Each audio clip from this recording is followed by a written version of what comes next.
guys have closed more towns than the team behind you by triple digits. How do you do that? I grew up in a large farming community. Tractor pulls, cow tipping. We had a Caterpillar plant. My junior year, they closed it down. And that whole farming town fantasy was just shattered. I'm selling them the only way they have to get back. I am happy to announce we will be bringing natural gas to McKinley. I can't believe this is right outside the city. It looks like Kentucky. 2 hours outside any city looks like Kentucky. Are you the owner of this place? No. Well, how come you're doing all the work? You sign this lease, it gives us the right to drill on your land. A whole lot of money down there. That is true. How much you think? There's no reason your town shouldn't have a state-of-the-art high school. What kind of money are you talking about? You could be a millionaire.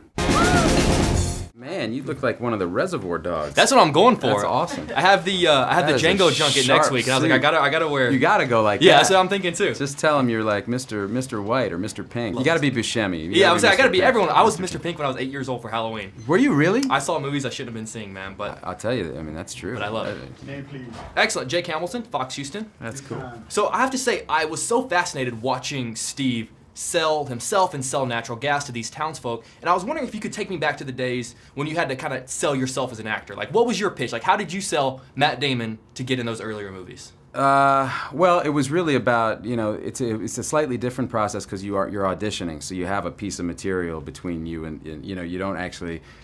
A lot of actors are notorious jerks, and it doesn't matter. It's how well they play the part. Right. So, I just remember going in and just being polite and professional and then just doing my best with the audition and hoping that it panned out. So, in the polite professional thing, now it's just gone out the window. You're like, oh, yeah, that's gone. You're like, that's screw long, it. That's long gone. Do you know who I am? Yeah. Don't you know who I think I am? I know. But it was so great watching you progressively kind of have that harsh realization of kind of what you really end up doing as a job and what you end up doing to these towns. I think that was one of the most fascinating things I loved about the movie.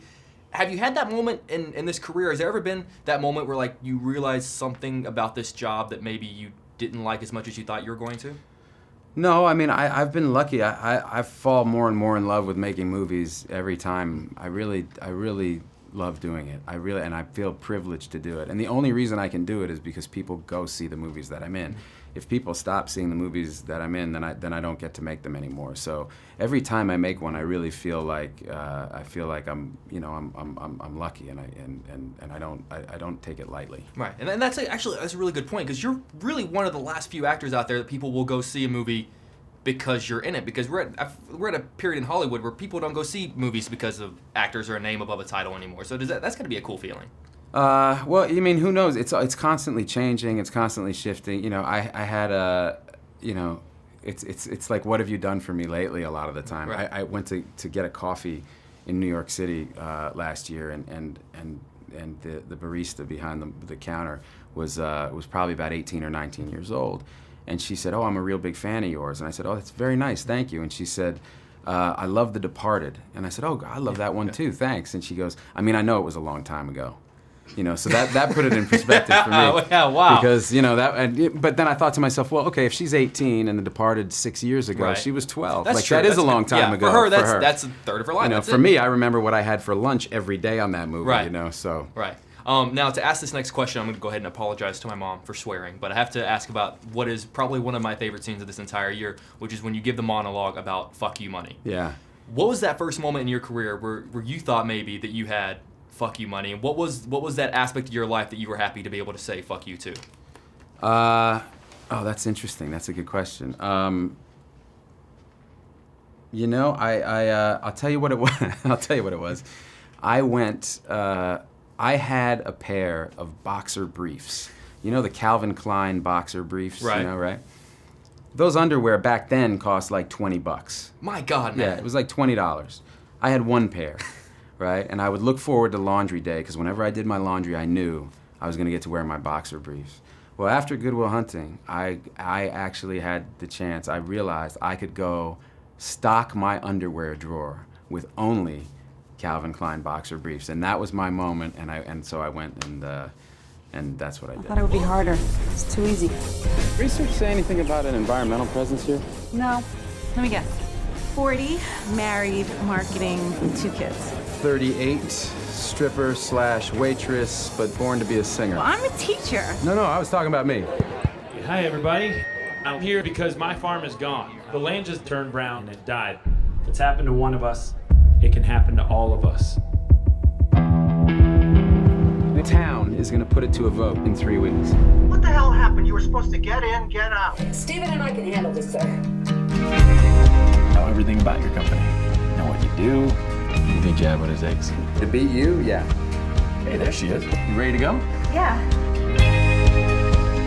Now, I have to tell you, I actually grew up in a town like this, so it's great seeing this kind of movie. And whenever I go back to see my folks, it always puts things in perspective. 100%. So shooting in a town like this, what about this town, what about this business does it tend to put in perspective for you?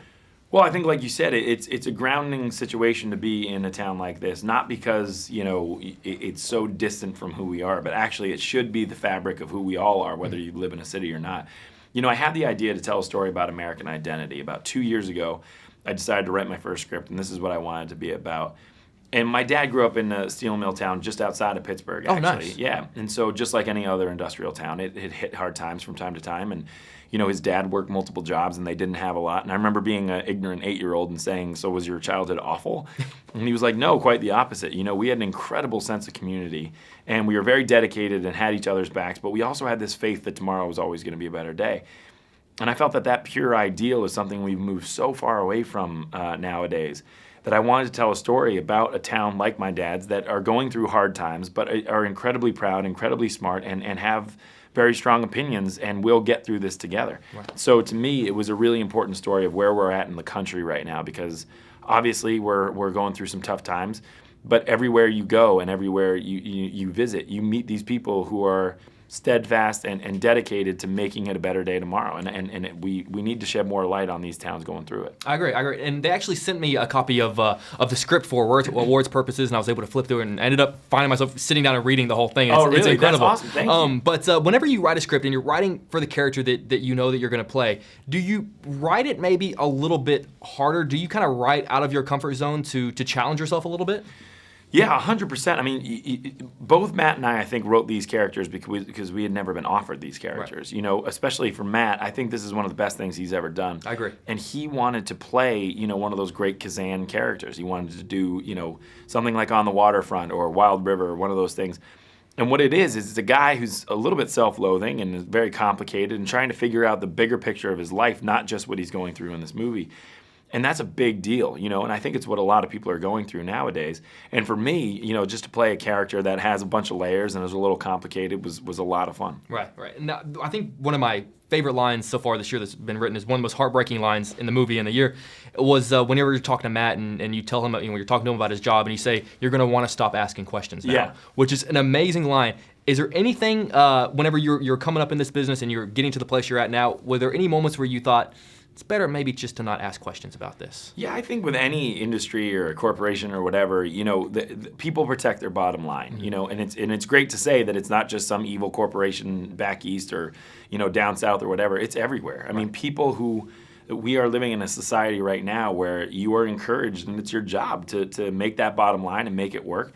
But sometimes in order to get there, you have to do things to protect yourself. And sometimes they're not always the best things. And yeah, it's that old saying of like, you can eat the sausage, but don't ask how it's made. Exactly. And yeah, I think we all feel that sometimes. This town, this life, it's dying. You all see it coming and you just don't get out of the way. We're not fighting for land, Steve. We're fighting for people. You ain't ever gonna get what you came here to take from me. I don't even like the fact that you're here trying. You're a good man, Steve. I just wish you weren't doing this.